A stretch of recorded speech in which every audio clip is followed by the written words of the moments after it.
네, 기술적 분석입니다. 자, 시장 상황 한번 살펴보도록 하겠습니다. 나스닥 같은 경우 어제 2% 가까운 상승이 나오면서 전체적인 시장이 상당히 강하게 올라가는 모습이 나왔습니다. 자, 결과적으로 이틀 전, 3일 전 영상을 통해서 자, 그나마 하방 아랫꼬리가 빠르게 잡혀주면서 지지라인을 단기평 위쪽으로 회복만 해준다면 추가적으로 올라갈 수 있는 에너지가 남아있다라고 말씀을 드렸고, 특히나 이제 10년물 채권 같은 경우가 수익률이 크게 튀어오르지 않는 게 중요하다라고 말씀을 드렸는데, 자, 이번 주 계속해서 빠지는 흐름으로 움직여 주면서 시장이 어느 정도 안도랠리, 즉 반전하는 모습이 빠르게 나왔습니다. 자, 결과적으로 상승하는 우상향 추세 자체는 무너뜨리지 않으면서 단기평 위쪽으로 회복을 했기 때문에 MACD 양전을 할 수가 있고, 슬로우 스토캐스틱도 다시 상방에 머무르게 된다면 자, 추가적인 상승을 만들어갈 수 있는 위치로 도달을 했다라고 보여집니다. 자, 결과적으로 저 같은 경우는 자, 지지난주부터 이제 반도체 섹터를 중심으로, 그리고 자, 전력 관련주 중심으로 이제 AI와 관련해서 강한 상승이 나올 수 있다라고 강조를 드렸었고, 결과적으로 어제 같은 경우도 SOXL 기준으로 12% 넘는 상승이 나오면서 처음에 말씀을 드렸던 51선 돌파, 즉 자, 이날 CPI가 발표되는 날 시장 방향을 보고 결정을 하시라고 했어요. 결과적으로 양전을 하면서 끝난다면 빠르게 들어가시고,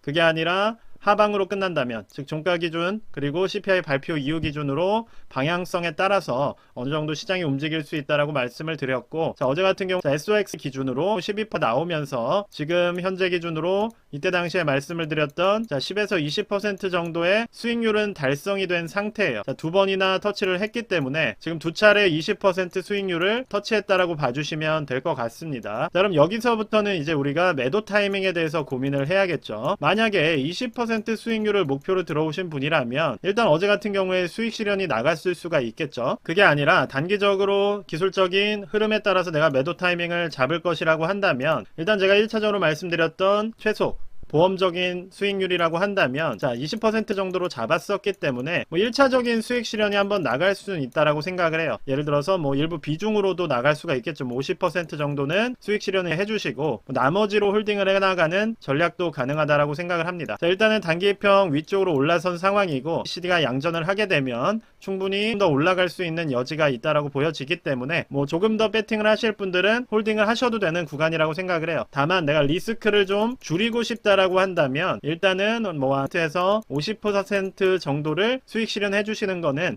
나쁘지 않다라고 생각을 합니다. 그럼 이제 우리가 지켜봐야 되는 부분은 제가 이전 영상에서 말씀을 드렸던 자, 매수세가 들어오는 게 중요하다라고 말씀을 드렸어요. 자, 거래량상으로 지금 계속해서 거래량이 줄면서 매도 물량만 나오고 있던 상황이기 때문에 여기서 두 가지 시나리오가 있다라고 말씀을 드렸습니다. 자, 매도 물량이 이런 식으로 거래량이 터지면서 쫙 나오게 된다면 그때는 하방으로 쭉 내리꽂을 가능성이 높다라고 말씀을 드렸고, 그게 아니라 매수세가 들어오면서 상방을 향하게 되면 추가적인 상승을 이어갈 확률이 높다라고 말씀을 드렸습니다. 자, 결과적으로는 상방으로 지금 결정이 되었기 때문에 일단은 단기평 라인을 따라서 계속해서 추세가 이어지는 흐름이 나온다면 홀딩을 해주시는 게 맞다라고 보여집니다.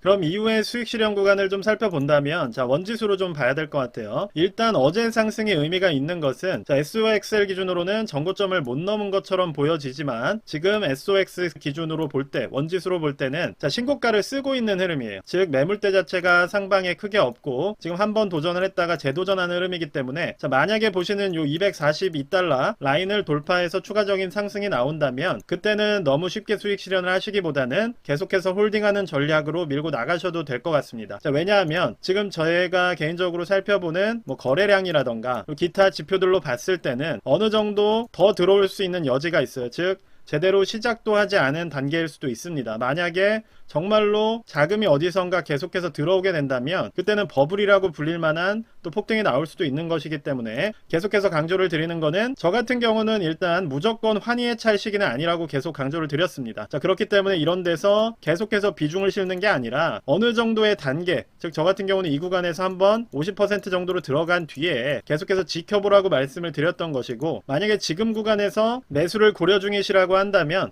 일단은 장중에 단기 입형이 오늘이나 그리고 내일쯤 유지가 되는지를 확인을 해주시면서 일부 비중으로 매수를 들어가 주시면 될 것 같습니다. 그러면 앞으로의 흐름 자체는 좀 더 밀고 올라갈 가능성이 있고, 전고점 돌파, 즉 돌파 매매 상황이기 때문에 이러한 상황에서는 초창기에 매도를 하시기보다는 어쨌든 내가 홀딩을 할 거라고 한다면 일부 비중 정도를 수익 실현을 해주신 뒤에 나머지 자금은 좀 묵직하게 밀고 나가는 게 필요하다라고 생각을 해요. 그게 아니라 나 같은 경우는 그냥 지켜보겠다라고 한다면 수익 실현을 하실 필요 없이 일단은 좀 더 지켜보셔도 되는 그러한 구간이라고 말씀을 드릴 수가 있을 것 같습니다. TMF 같은 경우도 이틀 전에 말씀을 드렸죠. 저점이 높아졌기 때문에 단기적으로 상당히 높은 가파른 상승이 나올 수 있다라고 말씀을 드렸고, 결과적으로 그것과 유사한 흐름으로 움직이고 있는 상황입니다. 조금은 홀딩을 하셔도 될 것 같아요. 왜냐면 최근에 이어지던 단기적인 하방 이평 자체를 뚫어버렸기 때문에 추세선 돌파하면서 단기적으로 V자 반등이 이렇게 나올 수 있는 그러한 구간에 도달을 했다라고 생각이 되기 때문에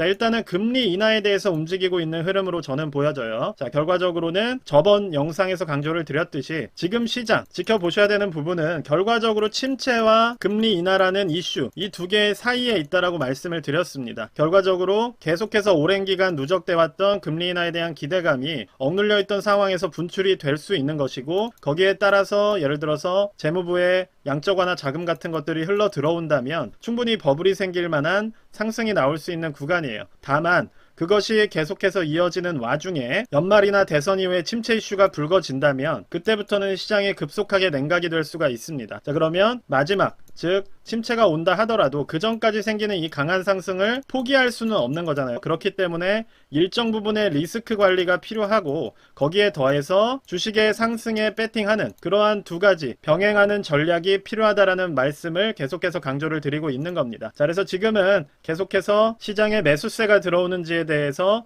면밀히 관찰을 해주셔야 되고, 테슬라 같은 경우는 지금 이러한 상승장에서 움직이지 못하고 있어요. 그러면 여기서 만약에 하방으로 뚫려버리게 된다면, 계속 강조드리지만 $170 지지라인 상당히 중요하다라고 계속 강조를 드렸습니다. 이 부분 유지되는지 홀딩 해내는지 계속 지켜봐 주시면서, 만약에 신규 진입하신 분들이라면 이 부분이 무너지게 된다면 손절을 고려해 주시는 게 좋을 것 같습니다. 결과적으로 시장의 시간이 흐르고 난 뒤에 저 같은 경우는 테슬라 같은 경우 물리기 좋다라고 말씀드렸어요. 이 폭등하는 구간에서 이 구간에서 들어가지 마시라고 말씀을 드렸던 것이고, 결과적으로 전체적인 시장이 상승하는 와중에 수익률은 오히려 제자리 걸음에 있는 상황입니다. 반대로 반도체 같은 경우는 50일 이평 돌파한 이후 계속해서 매수 신호라고 말씀을 드렸고, 오히려 매수한 이후에도 더 갈 수 있다, 지금 이런 말씀을 드리고 있는 상황이었어요. 결국 지나고 난 뒤에는 20% 수익 달성을 지금 두 번이나 해놓은 상황입니다. 지금 이 말씀을 드리는 이유는 제가 어떻게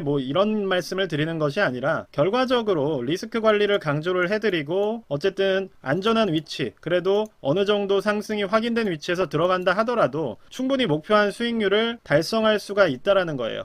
이때 매수를 말씀드리면서도 20% 목표로 1차 들어가라고 말씀을 드렸던 것이고, 만약에 오늘 이후로 더 올라간다라고 한다면 추가적인 수익률도 기대할 수가 있다라는 겁니다. 그래서 우리가 이러한 시기 때 이렇게 반등이 나와준다면 좋은 것이겠지만, 그렇게 하시는 분들이 2022년 이럴 때 얼마나 조용했는지 저는 계속해서 목격을 해왔기 때문에, 결과적으로 호들갑 떨지 마시고 지금 같은 시장에서도 상승이 나온다 하더라도 우직하게, 결과적으로 내가 언제 매도할지에 대한 원칙을 세워놓으신 상황에서 계속해서 지켜보시는 게 필요하다는 겁니다. 내가 민감한 사람이라면 짧은 이러한 급격한 추세가 무너졌을 때 매도도 나갈 수 있는 것이고, 그게 아니라 나는 조금 더 보수적으로 접근을 하겠다 하시는 분들은 이번 같이 하방으로 뚫리는 흐름 하에서도 이렇게 아랫꼬리상에서 지지를 만들어내는 흐름들이 계속 나왔기 때문에, 그럼 여기서는 매도가 나가지 않고 홀딩을 했다는 거예요. 그러한 원칙을 지켰다면 결과적으로 어제의 상승으로 또 20%의 수익을 달성하게 되는 것이기 때문에,